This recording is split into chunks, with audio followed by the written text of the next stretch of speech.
Once celebrated as a liberation party that fought against racial segregation, in recent years, South Africa's governing African National Congress has been riddled by corruption and criticism. It's the party of respected global and African leaders such as Oliver Tambo and Nobel Peace Prize laureate Nelson Mandela.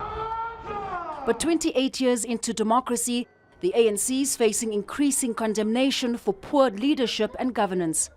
Since Mandela, subsequent presidents Thabo Mbeki and Jacob Zuma were recalled or forced to resign. Current President Cyril Ramaphosa is facing similar pressure in a scandal involving the theft of hundreds of thousands of dollars from his game farm. The ANC's reputation for many is in tatters. Kleptocracy, nepotism, cadre deployment from the very beginning of the ANC government, which then became a norm within the party and within the higher echelons of government. So even when people are found to have sullied their record, as it were, they still continue to be deployed as members of the ANC and as trusted members of the ANC. And that's what's led to rampant corruption. A poorly performing economy, record high unemployment, an energy crisis and a multitude of fraud scams have frustrated South Africans. The party won the first democratic elections in 1994 with a 62% majority. That dropped to 57% in the last polls. Support for the ANC has been in decline for years.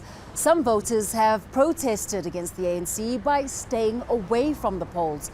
Others have abandoned the governing party and voted for the opposition. The Democratic Alliance and Economic Freedom Fighters dominate opposition voices. While their combined support of almost a third of voters can't be ignored, an ANC parliamentary majority has often protected its embattled leaders. The ANC needed money, and the people who supported the ANC saw money as being something that they could get their hands on.